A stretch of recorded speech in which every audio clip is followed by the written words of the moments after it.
மாதா தொலைக்காட்சி அன்பர்களே, இறந்த நம்பிக்கையாளர்களின் ஆன்மாக்கள் இறைவனிலே நித்திய இளைப்பாற்றி அடைய நமது மாதா தொலைக்காட்சியோடு இணைந்து ஒரே குடும்பமாக மன்றாடுவோம். அருட்பணியாளர் உபகார மரிய சேவியர் 1ஆம் ஆண்டு நினைவஞ்சலி.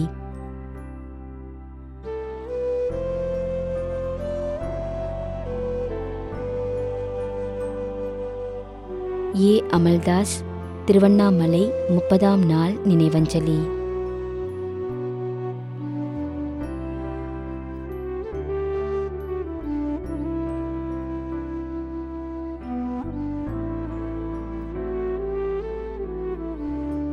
ராஜம்மாள், மாதவலாயம்.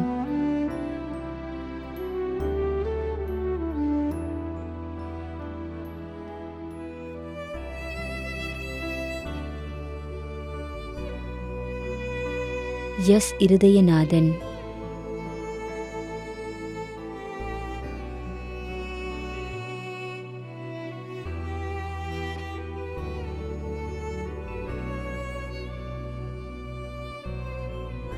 லில்லி புஷ்பம்.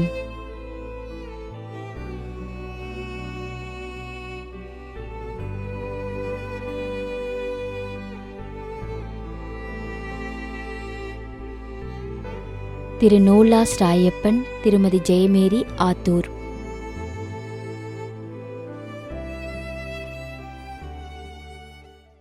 மேலும் யாரும் நினையாத நம்பிக்கையாளர்களின் ஆன்மாக்களுக்காகவும் மன்றாடுவோம். தந்தை, மகன், தூய ஆவியாரின் பெயராலே ஆமென். ஆண்டவருடைய பெயராலே நமக்கு உதவி உண்டு. விண்ணையும் மண்ணையும் படைத்தவர் அவரே. திருவெளிப்பாட்டு நூலிலிருந்து வாசகம். அதிகாரம் 14, இறை வார்த்தை 13. விண்ணகத்திலிருந்து ஒரு குரலை கேட்டேன். இது முதல் ஆண்டவரோடு இணைந்த நிலையில் இறப்போர் பேறு பெற்றோர் என எழுது என்று அது ஒலித்தது.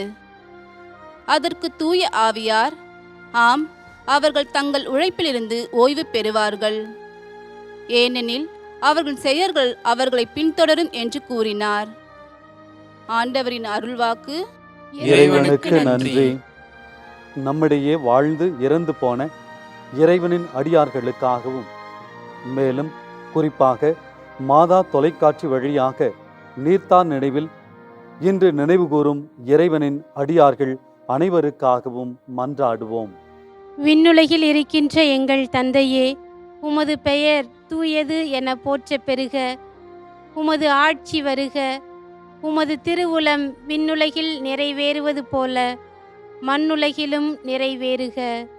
எங்கள் அன்றாட உணவை இன்று எங்களுக்கு தாரும். எங்களுக்கு எதிராக குற்றம் செய்வோரை நாங்கள் மன்னிப்பது போல எங்கள் குற்றங்களை மன்னியும்.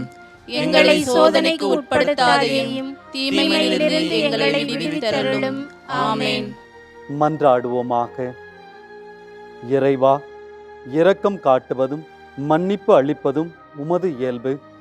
ஆகையால் உமது திருவடிகளுக்கு வந்துள்ள இன்று நாங்கள் நினைவு கூறும் ஆன்மாக்கள் மீது இரக்கம் கொண்டு அவர்களுடைய குடும்பத்தார் மற்றும் மாதா தொலைக்காட்சி குடும்பம் செலுத்தும் ஜெபங்களை ஏற்று அவர்களது குற்றங்களையும் அவற்றிற்குரிய தண்டனையையும் மன்னித்து அமைதியையும் முடிவில்லாத வாழ்வையும் தந்திடுமாறு எங்கள் ஆண்டவராகிய கிறிஸ்து வழியாக உம்மை மன்றாடுகின்றோம். ஆமென். நிலையான இளைப்பாறுதலை ஆண்டவரே இவர்களுக்கு அளித்தருளும். முடிவில்லாத ஒளி இவர்கள் மேல் ஒளிர்வதாக. இறந்த நம்பிக்கையாளர்களின் ஆன்மாக்கள் இறைவனின் இரக்கத்தினால் அமைதியில் இளைப்பாறுவனவாக. ஆமென்.